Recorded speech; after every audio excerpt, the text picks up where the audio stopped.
What's going on, everyone? Welcome to the Volleyball Source podcast. It is Thursday, May 27th. My name is Everett Delorme. Today, I am joined by Stéphane Choi out in Montreal. Stéphane, how are you today? I'm great. The sun's out. It's great to be in Montreal right now. Yeah, I mean, we're both locked down, but it's easing up. It's slowly getting better for both of us. And today, we are here to talk about the Volleyball Nations League. Team Canada's women's team has started off their first ever excursion in the VNL. Off to a bit of a rough start. Not that it wasn't a little predictable, with the schedule that they had starting off, but 0-3 to start the VNL is Team Canada's women's team, losing 3-1 to Brazil in the first match, 3-0 to the USA, and then 3-1 today against the Dominican Republic. Stéphane, what are your initial thoughts and feelings about how Team Canada's played so far in the Volleyball Nations League? Well, with the professional year we just had, I was really excited. I was really excited with our both of our middles playing in Turkey, Alexa Gray in Italy. Kira was out in Poland, so I was really excited. To tell you the truth, I was expecting a little bit more, but seeing Alexa Gray out for the first match and also being a lib on the two other matches, it sort of shows that we were missing a little bit of firepower. So that's that, right? But Kira Van Riek showed up. It was really exciting to see the power that she was able to produce against these top teams in the world, right? And you can clearly see between the hits that Kira was doing versus, let's say, Hillary Howe, that has no pro experience whatsoever, right? That she knew what it took to score points, right? Yeah, absolutely. I mean, Kira Van Riek, she is a little bit more experienced now. She's been on the national team for a few years. She's played, World Championships. She's played Olympic qualification. Now she's played a Champions League as well. She's played in Italy. She's played in Poland. Like, she has that experience, and she's really starting to establish herself as, one of the top scorers and point getters in the world. I mean, right now she's sitting in fifth after a monstrous performance today of 25 points. But you know what? You're absolutely right. Definitely missing Alexa Gray so far. Not having arguably your best player on the court, is always going to be a huge loss. But especially for Canada, since we're so young so far, and there's definitely a lack of depth a little bit. Let's start with the Brazil game. The Brazil game was the first one, and I mean, we kind of shocked the world a little bit by coming out and winning the first set. Absolutely. I think I wouldn't say that Brazil took it easy, because they still came out full out with their full starting lineup. Their full Everyone starting was there. lineup, right? Yeah, exactly. And very often you would see in a major tournament a new player coming for a country into the league, and he displays his talent, and he becomes sort of the talk of the athlete becomes the talk of the tournament. I think that's a little bit sort of what happened in the first set. Like, they didn't have any information or no scouting on these athletes. I'm talking about the Andrea Mitrovic and Hillary Howe especially, right? So they didn't know how to quite handle them at first, and that's how Canada sort of sneaked in that win. I'm not taking off any credit off the team. They hustled big time to get that win, but we saw what happened in the second set.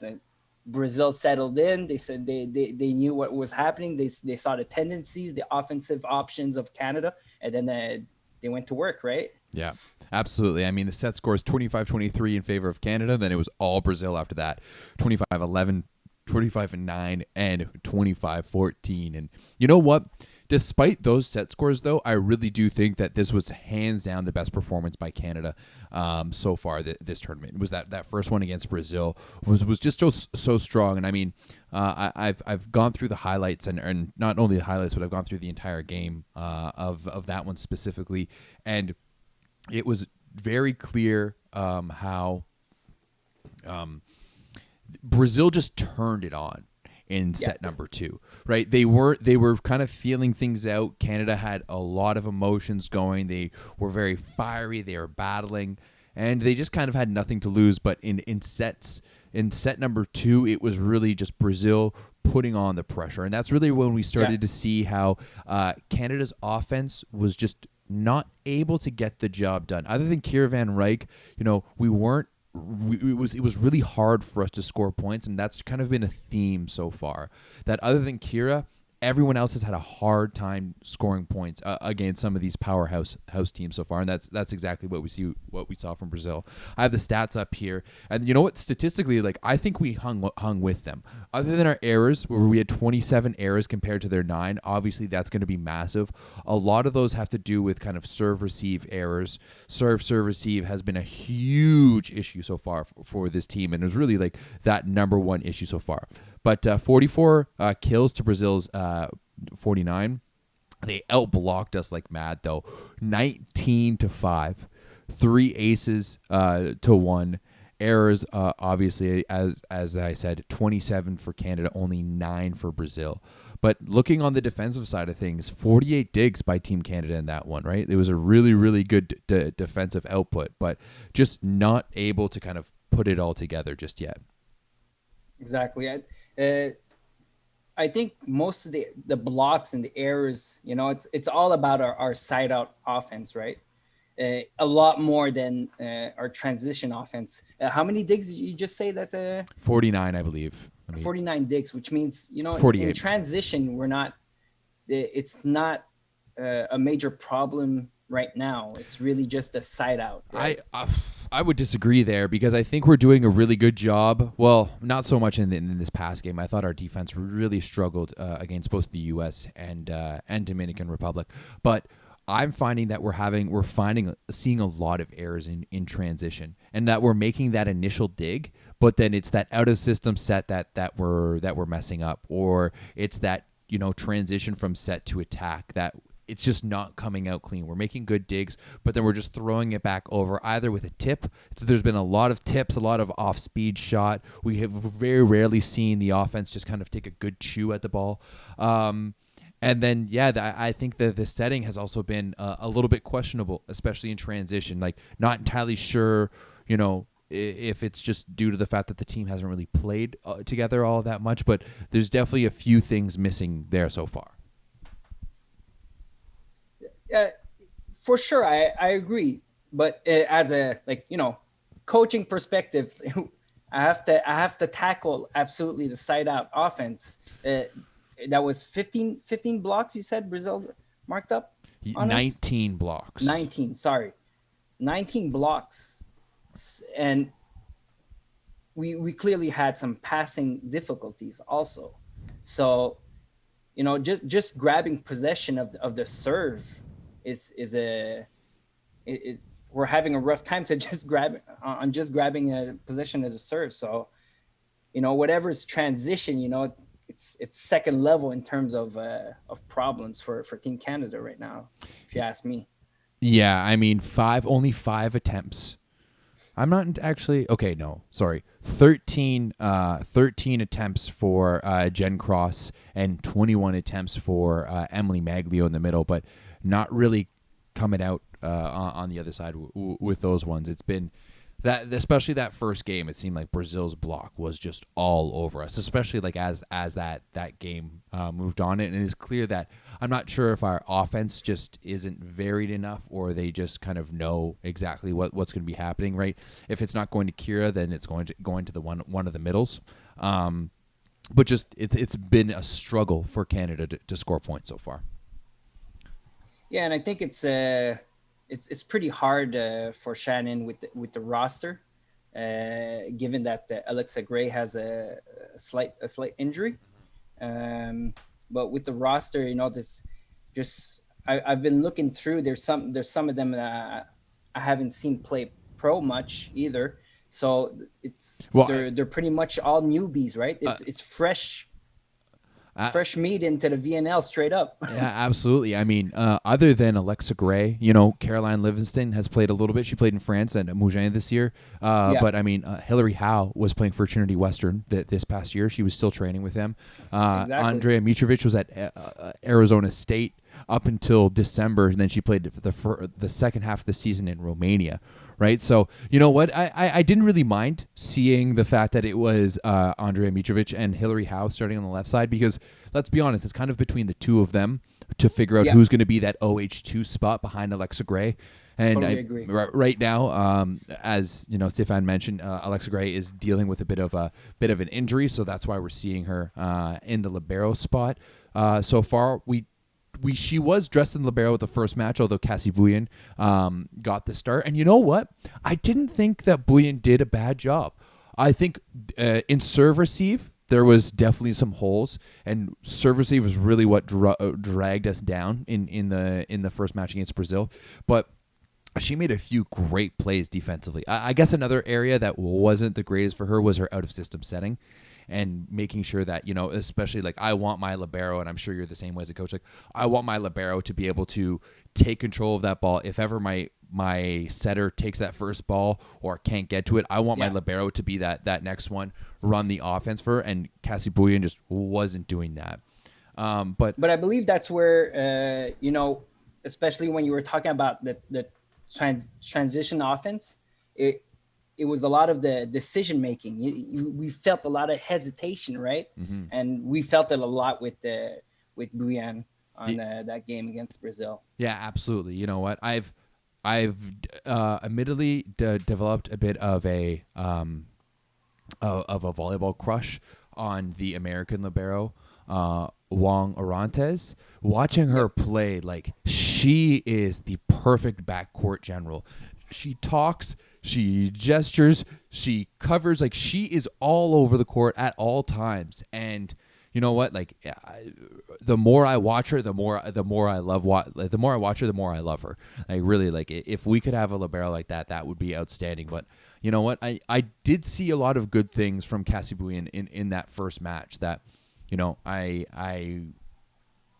I was hopeful that we were going to see more from her. We haven't really seen more from her since. It's been more so Alexa Gray in the libero position. But you know what? Like after that first match against Brazil, I was texting a few of the girls, messaging them on Instagram and whatnot. It seemed like their spirits were pretty high up. They went toe to toe with Brazil, right? They went with the number 3 team in the world, and they really went after it. I found that their tenacity, like the Team Canada's tenacity and their resilience in that match was really kind of what pushed them. And I mean, even though like the third set was a little rough for errors, and so much in the fourth set, but the fourth set, like they were pushing back. It was a much better score until about halfway. Yeah.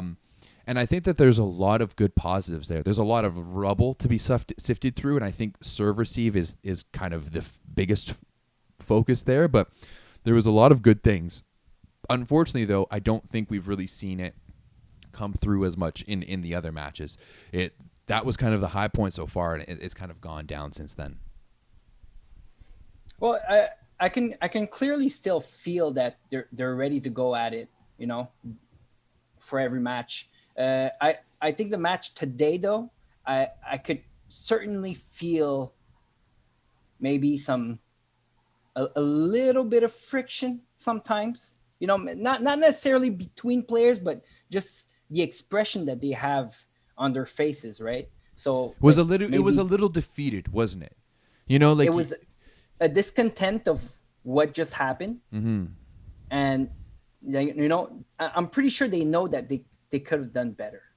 Yeah, I absolutely agree. Before we talked about today's match, let's jump back to yesterday's match against the U.S. Yes. And that one was, I mean, other than the first set where we were leading, I mean, at one point it was 21-16, and I was like, what is this team going on here? But unfortunately, that's kind of when Karch took that timeout, and Karch was just like, hey, look, Number 3, Van Rijk. If we stop her, we stop them. And I mean, that was the case of it, right? She had 13 points. The next highest person was Howe and Maglio, and one over, I think it was Mitrovic, or no, sorry, Shaina Joseph with 4, right? So the three of them, the 3 scorers tied for second best scoring on the team, didn't score as many as Kira Van Rijk, and still 13 points over 3 sets isn't the greatest, especially when no one's doing anything. But USA just kind of turned it on, and it was a business trip for them. It was let's keep getting the wheels in motion, and let's keep going, taking it 26-24, 25-15, and 25-10. They were just all over us. It felt like we couldn't score against them. Serving wasn't necessarily, like, they weren't acing us off the court the way Dominican Republic did today, but we just couldn't score against them. It was a little rough at times to watch. Yeah, USA's block defense is very disciplined, right? Very disciplined. And, they'll always, so far with the 3 matches of USA, they will always have 2 or 3 key veteran players on the court, sort of directing everything. And we can clearly feel that the offense of Canada wasn't how do we say? It wasn't great. There wasn't enough variances, right? Like without Alexa Gray, Kira Van Rijk is the only offensive threat. Yeah, absolutely. Only 29 kills for Team Canada in that match, 48 for the United States, 10 blocks for the USA compared to our 2, 4 aces compared to none on our side. Only 14 errors for Team Canada, which in that one, which I think is a win. Limiting our errors to only 14, they made more errors than us. But on the other side of the ball, only 15 digs. To go from 48 to 15, that's a huge difference in defense for Team Canada from game 1 to game 2. I think MVP of that match was for USA was Drews. I think she was just drilling us nonstop, and we didn't have no answer against her at all. 20 points for Drews on the night, 13 for Kira Van Rijk. So definitely a tough one there for Team Canada. 60. That's tough when you see that we had 67 receptions that only we were in serve receive 67 times, and it only resulted in 29 kills.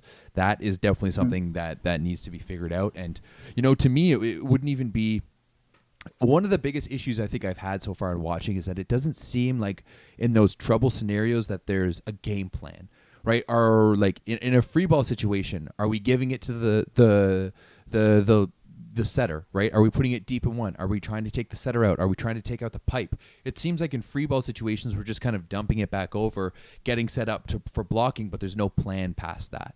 I would definitely like to see some sort of intent to be like, how, what are we've already determined that, hey, we're not getting anything out of this play. How do we set up that next play? And that's really one of the biggest things that I haven't seen from Team Canada and defensively. And then kind of going back to what you said before in transition is that there's a lot of confusion. There's a lot of, as we said, 2 people going for the ball.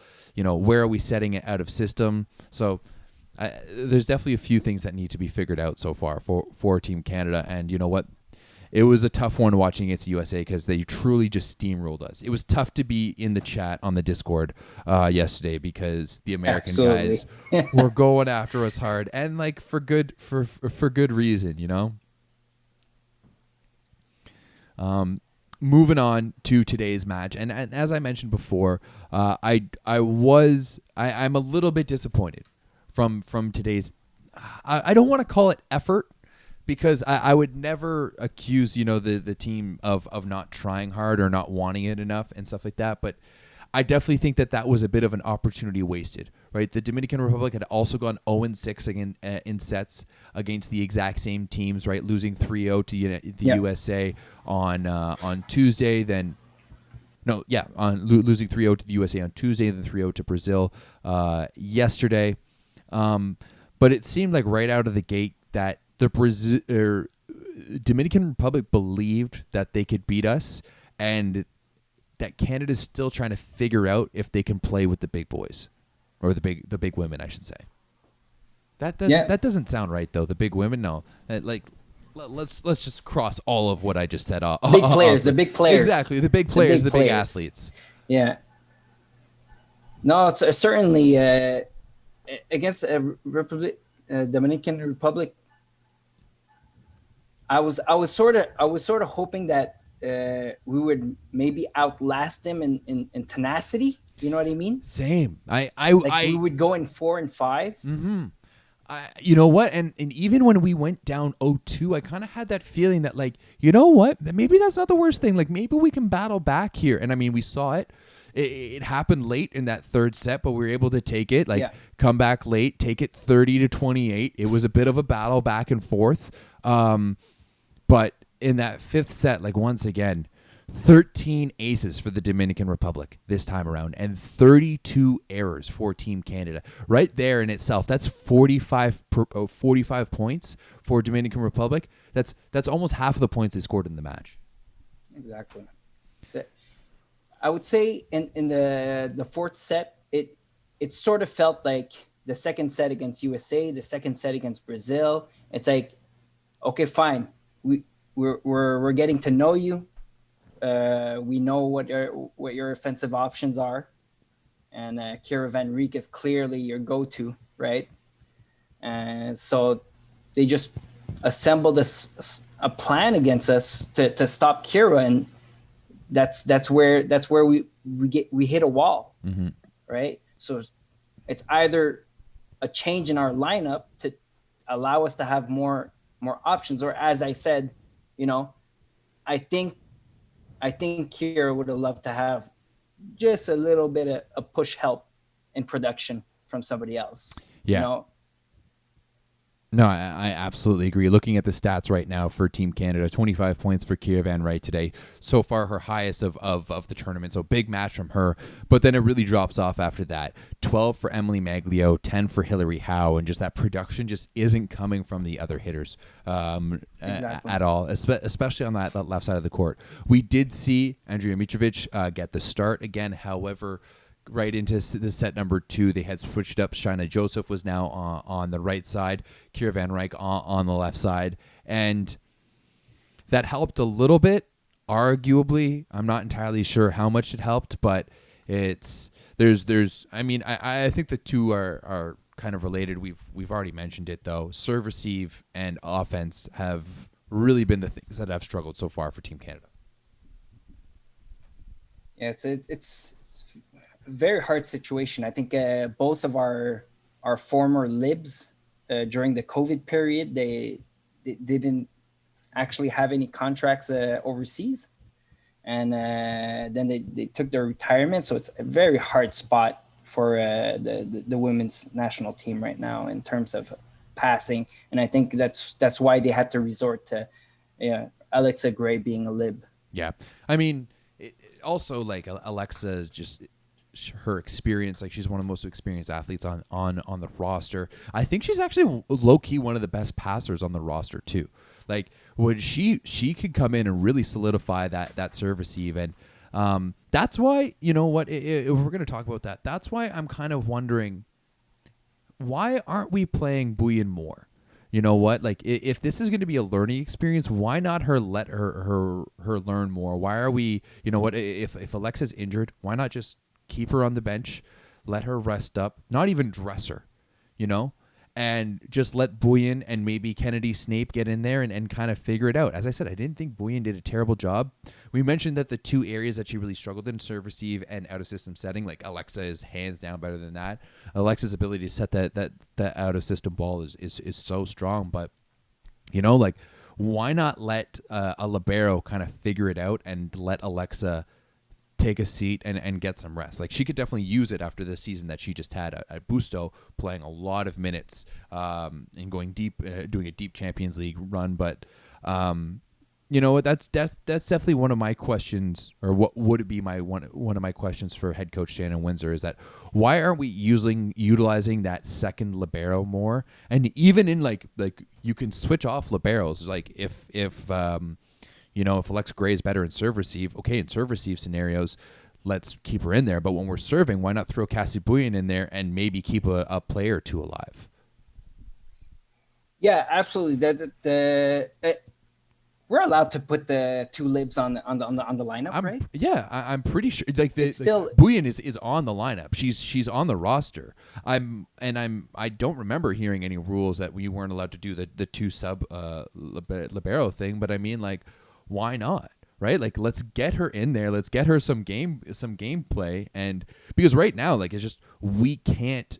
Like, we have a lot of girls who aren't up to that level of speed, right? And that's what they're going to yeah. learn over the course of this VNL.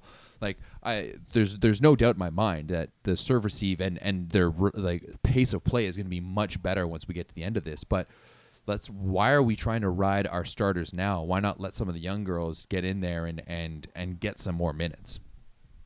I think it's like a mix of both situations where like we need a great learning experience, but to create that good learning experience, you need these veterans to still be on the court to show them how, right? And also to give the proper opportunities, because if the quality of the play of the lineup isn't good enough to offer the learning experience, well, then we just get smacked under 10%, and they won't be an actual learning experience or good quality learning experience that's available for the players, right? In terms of top experience, right?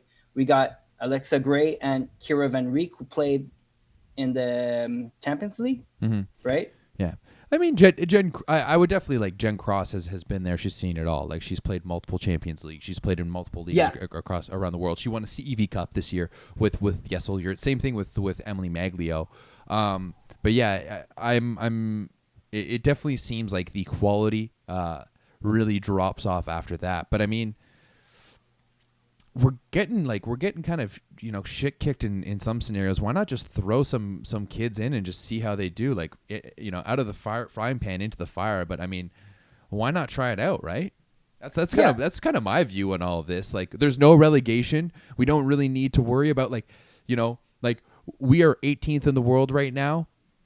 Every other team in the VL now is ranked higher than us. So let's just go out there and try to figure some things out. I think, switching it around from one lineup to from one set to another, I would enjoy seeing that. I would enjoy seeing that for sure.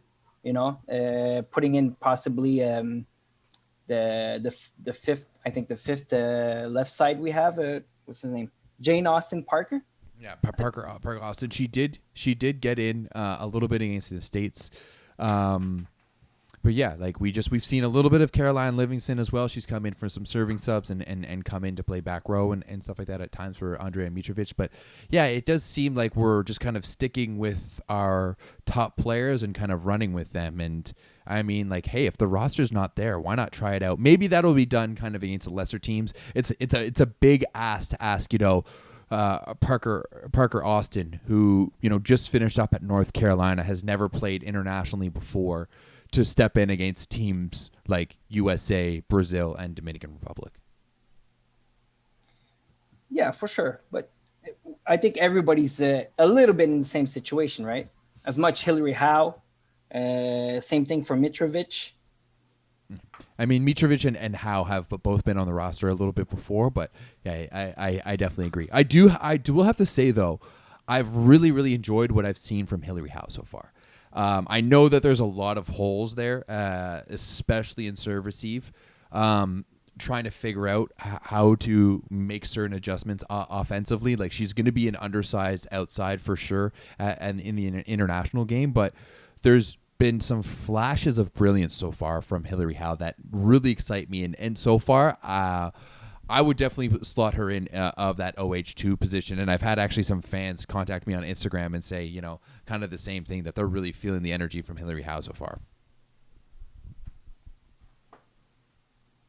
Well, the small comparison I can make between her and Mitrovic, like right off the bat, is that Howe seems to be really gunning it when she can, when she feels that the opportunity is there. Mm-hmm. And I think yesterday against USA, Mitrovic had this a moment where she could have just wiped off the block by gunning it, going off the left side.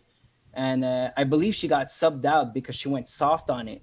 And well, not because she got soft on it, but she got subbed out right after. Shannon wanted to have a talk with her. And I believe that you would have just switched that around with Hillary at that same situation. She would have went on it, right? Yeah, I 100% agree. From in those, if when you're looking at those two players, I think we're seeing Andrea, like looking at her attacking stat line right now against the States, 21 attempts in total, 16 continues, right? 3 points and 2 errors. So that tells me that she's, and I mean also I watched the match. So to me, she's just not being aggressive, and a lot of it is just tips over, easy balls over, and I mean. This isn't the NCAA anymore. This is the Nations League where you got to take a chew at the ball. And I mean, that's kind of surprising to me from Andrea Mitrovic, because I know when she joined the team a couple of years ago, or more than a couple of years ago now, thanks COVID, a few years ago now, that, all the girls on the team were telling me like, hey man, this girl, she can pound the ball. She can swing, right? And we just haven't really seen her, like a few flashes, but you know what? Her lack of offensive output for me really doesn't balance it out, especially with how lukewarm at best that she's been in serve receive so far. Yeah, for sure. There's probably a couple of those continues that's due to the passing quality, for sure. 100%, yeah. But we can clearly see a difference in terms of how aggressive they're hitting with Mitrovic and Howe. You can clearly see it. Yeah, absolutely. Howe had a pretty decent day today. 9 kills on 25 attempts, 13 continues, and only 3 errors. I thought that she played pretty well today, and I was happy with what I've seen from her. It's just really in serve receive. Like, she's just been getting aced quite a few times. In offense, from where she's coming from, right off Trinity, that's some pretty good Moneyball stats right there. Yeah, absolutely. There was one set today where she got a 1-on-0. Like, Bree King had her set up perfectly. Both the middle and the right side went up with the middle, and there was a 1-on-0 for Hillary Howe. But definitely, the best performance we saw so far from Hillary was definitely on Tuesday against Brazil. Yeah, that must. For the coaching staff, that must be very interesting going for next week. Yeah, I think it's going to be interesting as well. I'm not entirely sure what they're going to go. I would like to see them switch it up. I just don't really know how. Maybe we'll see Kim Robitaille get in there a little bit at setter. Offensively, I don't really know who else we could go to. Down in the middle, I think, there's Jasmine White that we could go to, Alicia Ogums, maybe even see Lane Van Buskirk get in, who had a fantastic year in France. But, on the left side, I don't really know if there's much depth there to go to anyone else.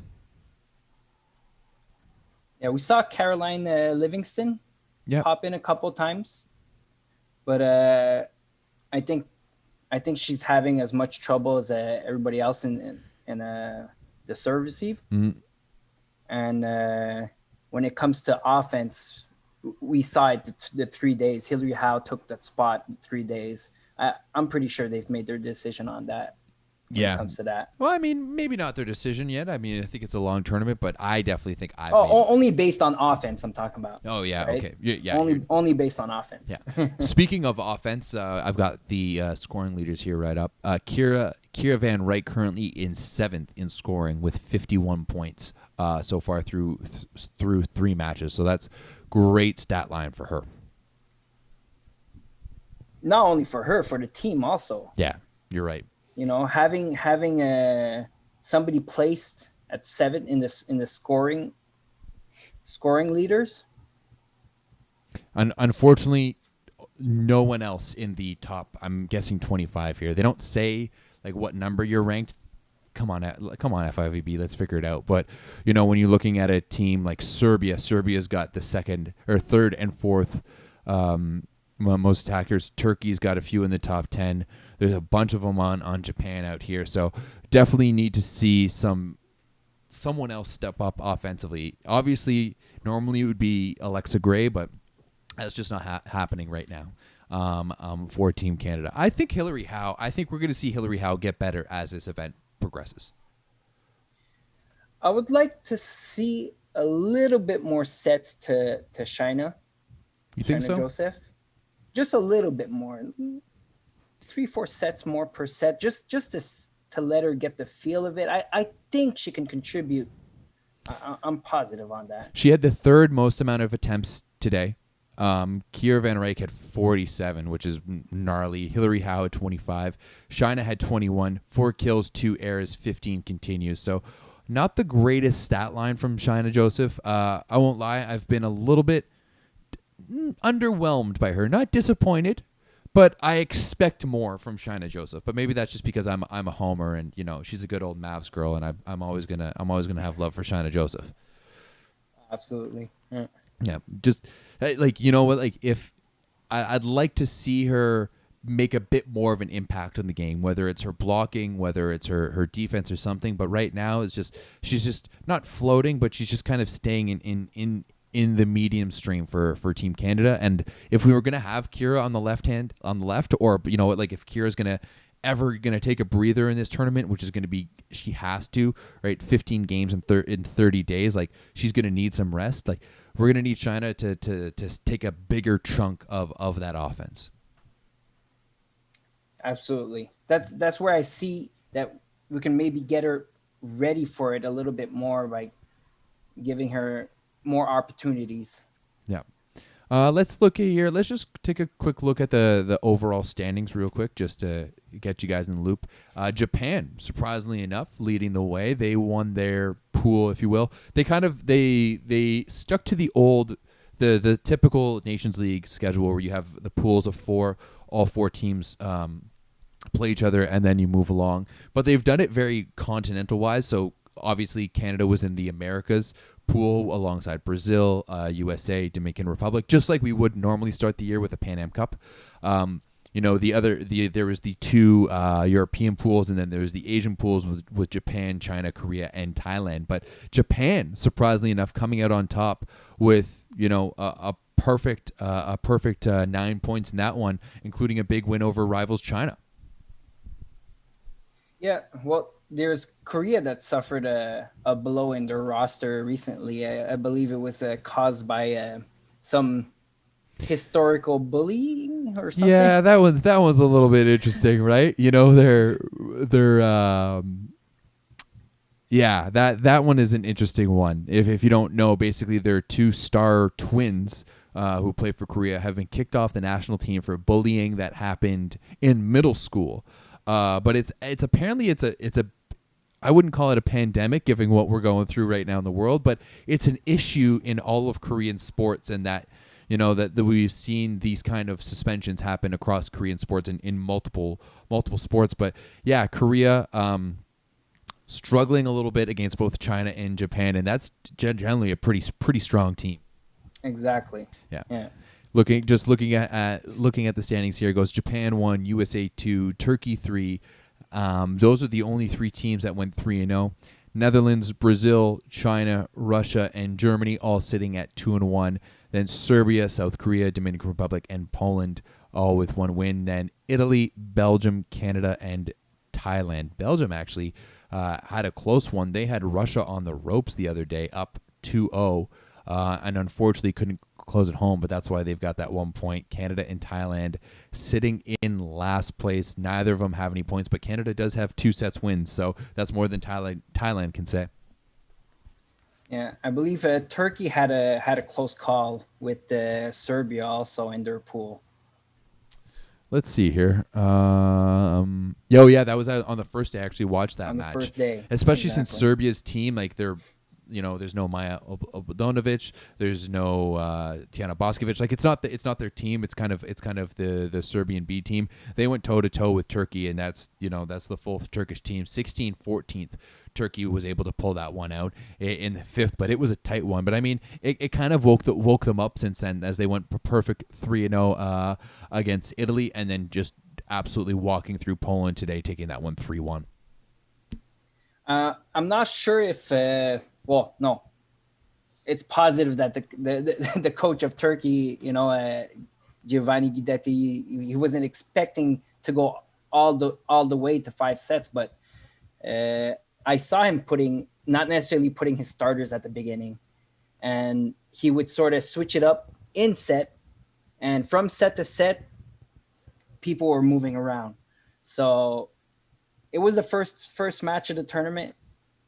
I guess he wanted to establish certain things with some of his players or something. I don't know. Yeah, I'm just looking at the box score here for that one, and never mind. I'm on South Korea and China. So where is that one? Oh, it's Turkey, Serbia here.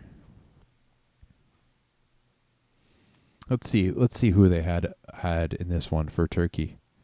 Oh yeah, a lot of different players scoring in this one. 3 different players in double digits for Turkey earlier on. I think that they're going to be a dangerous team, and I'm pretty sure. Let's look into this one. Canada has Turkey next after the 3 days off. May 31st. That's the next time that they have Turkey. I think it's the first match the next week, right? Yeah. Next week, 31st. What day is that going to be? I guess that's Monday. On Monday they've got Turkey at 10 a.m. Tuesday they've got China at 10 a.m. and then on Wednesday they have Germany at 7 a.m. Another tough 3 matches for Team Canada looking forward.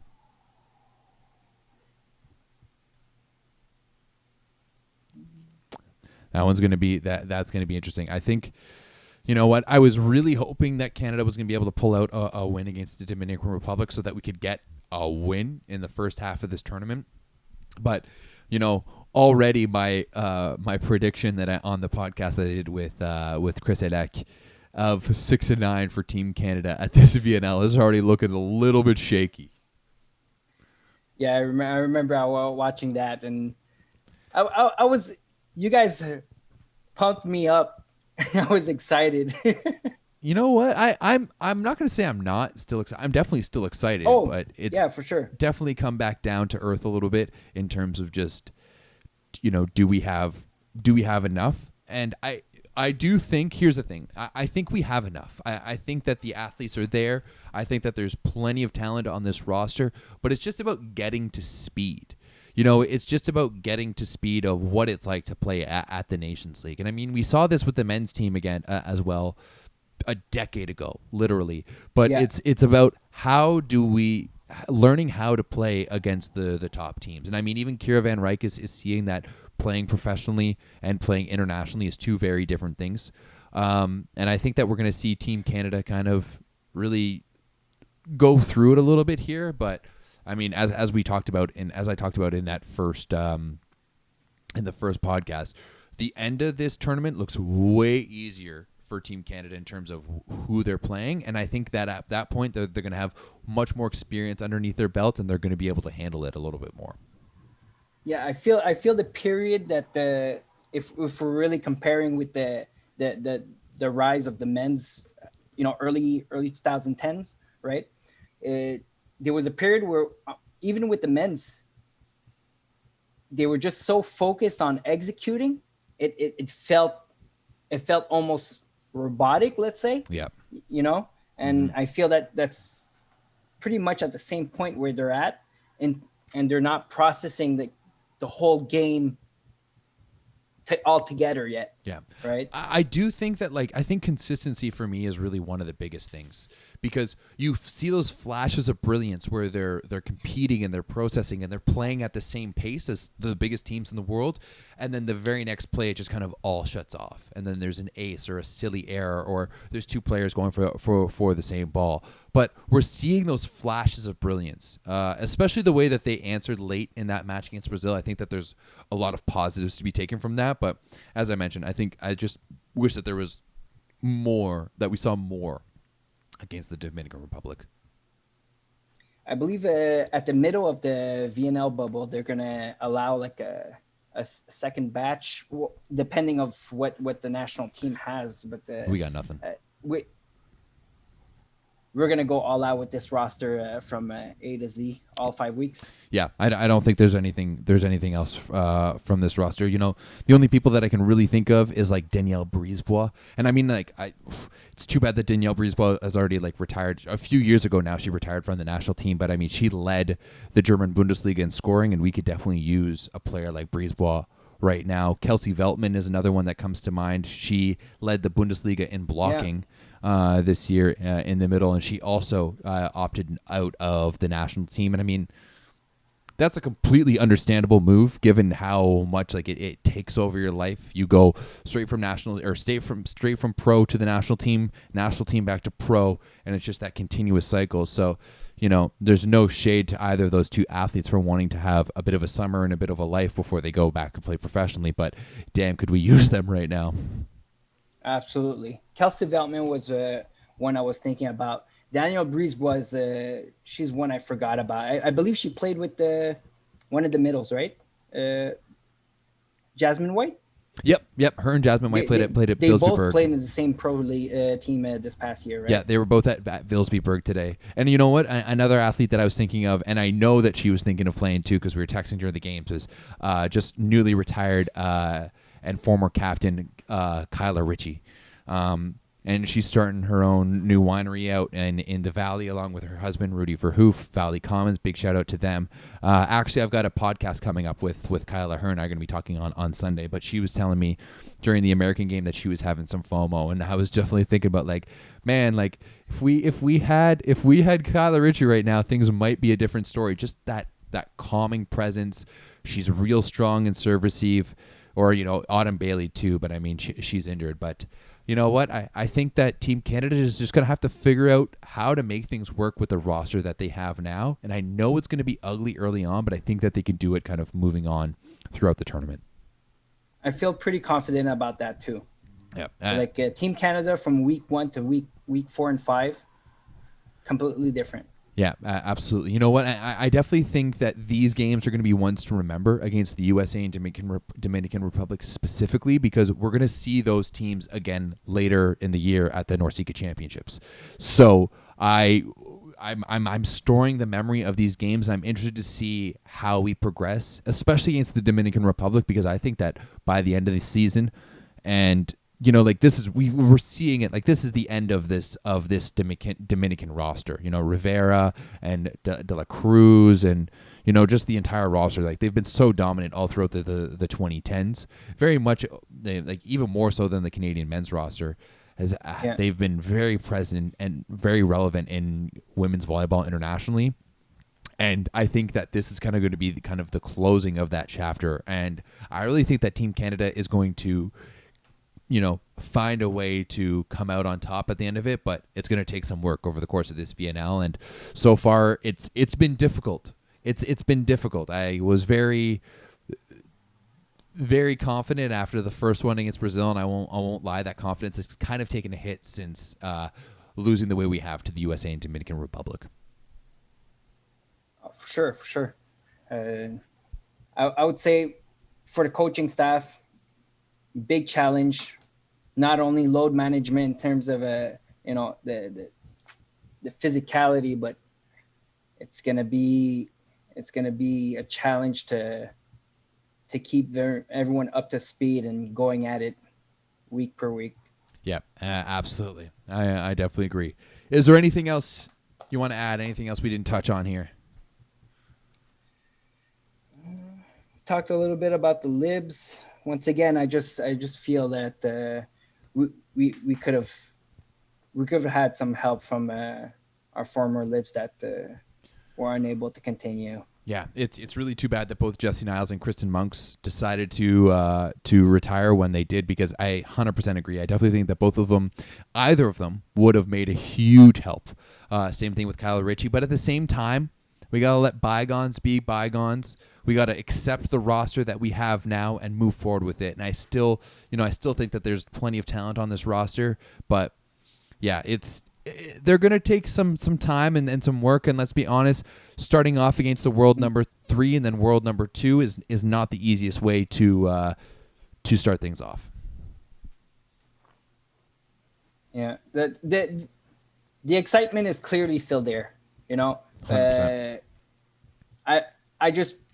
I'm really hoping that Canadian fans haven't left that grasp on the team. I want No. Keep watching them week per week. It's I mean, hey, it's been years of struggling outside of the VNL. So struggling inside the VNL is way better than struggling outside of the VNL. At least there's that opportunity to get better. Whereas exactly. Other times there's not.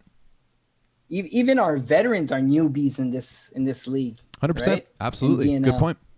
Yep. We got newbies into the international scene. We got veterans newbies in the VNL. It's like, give them a chance. We'll see week 3, week 4. Yeah. They're going to make it happen, I'm sure.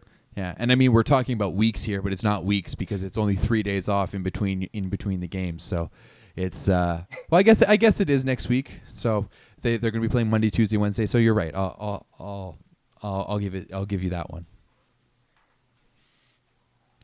All right, Stefan, thank you so much for joining me today, man. Appreciate it. A pleasure. I always enjoy talking about volleyball. Yeah, so. I know you do. One of the lifers. Where are you going to be coaching this year or next year? I guess. Next year, I just got a great opportunity. Actually, I texted the head coach to know if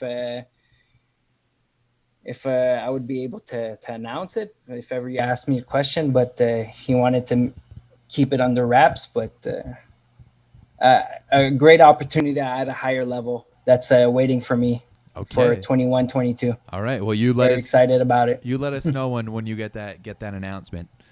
Absolutely. All right, guys. Well, before we let you go, just a quick reminder, Team Canada's men's team kicks off their VNL on Friday at noon against the USA. If you want friends to watch the game with, come join the Discord. Stefan's in the Discord. Yep. I'm in the Discord. We got literally like 150 people in the Discord, just all watching. People from all over the world. Yeah, which is it's very interesting. It's great. There's a lot of chirping, a lot of memes. Stefan had a great meme the other day that I would show it on this show, but I'll tell you this. I sent it to Jen Cross of the women's national team. She said yes, it was very funny, and that it was shared internally amongst the team. However, that I wasn't allowed to post it and share it. So that does make sense, but. If you do want to see the meme, I think it's not on your. If you want to see the meme, just come join the Discord because it's not on Stefan's Instagram anymore. It was a story, right? It wasn't a post. Yeah. I felt sort of the same way, right?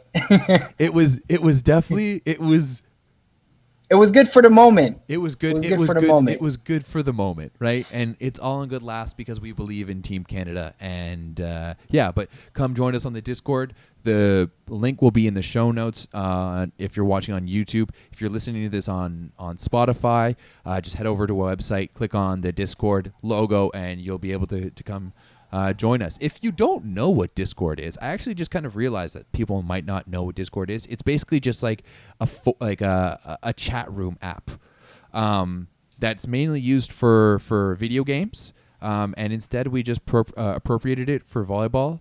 And come hang out, and I guarantee you're going to learn something on the app about volleyball because I literally learn something every day.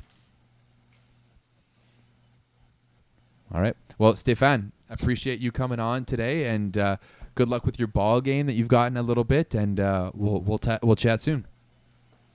Thanks a lot, Everett. All right. Thanks a lot, guys. Have a good one.